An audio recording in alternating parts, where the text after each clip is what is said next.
अध्यक्ष महोदय, आज भी हमारे देश में खेती पर 50% से ज्यादा आबादी निर्भर है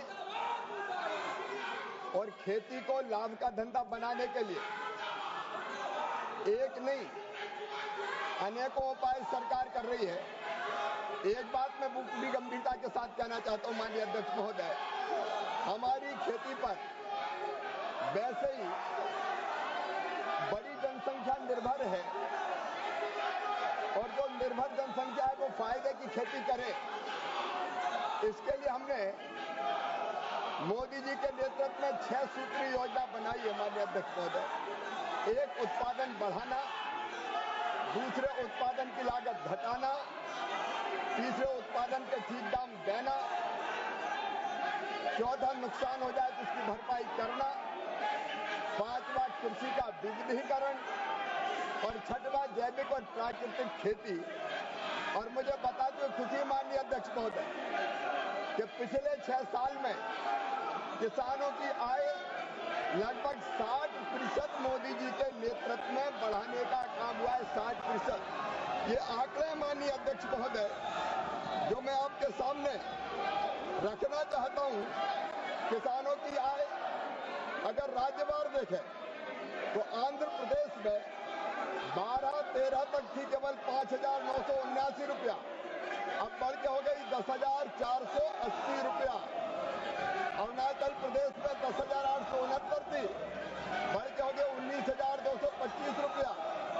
आसाम में 6,695 रुपया से बढ़ के हो गई 10,675 रुपया।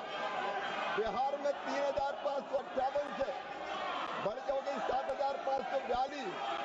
छत्तीसगढ़ में 5,177 से बढ़ के हो गई 9,677। गुजरात में 7,929 से 12,231। हरियाणा में 14,434 से 22,841। हिमाचल में 8,777 से 12,153।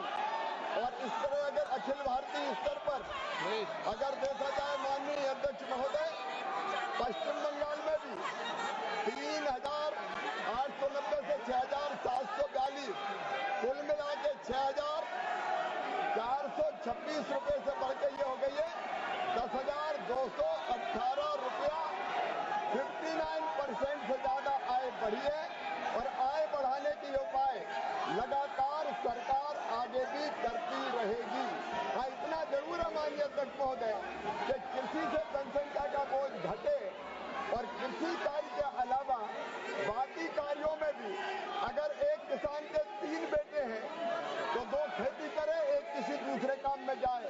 ये प्रयास करना आवश्यक है, उस दिशा में भी सरकार कदम उठाएगी। ये सदस्यगण, मैं प्रश्नकाल में सभी मान्य सदस्यों को और सभी दल के मान्य सदस्यों को पर्याप्त समय, पर्याप्त अवसर देता हूं, लेकिन प्रश्नकाल के अंदर अपने अपने राज्यों के राजनीतिक एजेंडों पर बात करना, प्रश्नकाल में राज्यों की राजनीति करना और अपने एजेंडों के आधार पर प्रश्नों के सवाल पूछकर व्यवधान पैदा करना, ये सदन के लिए उचित नहीं है।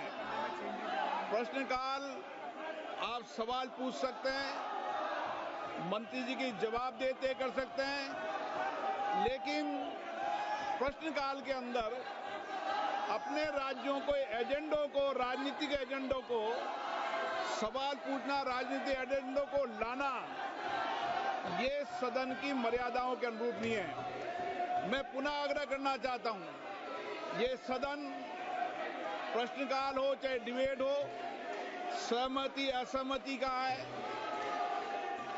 आप अपना विरोध व्यक्त कर सकते हो, असहमति व्यक्त कर सकते हो, लेकिन जिस तरीके से प्रश्नकाल के अंदर आप अपने राज्यों के एजेंडे को लागू करना चाहते हो और एजेंडों पर आरोप लगाना चाहते हो, ये उचित नहीं है। मैं पुनः आपसे आग्रह करता हूं, आप अपनी अपने सीट पर जाकर बैठिए।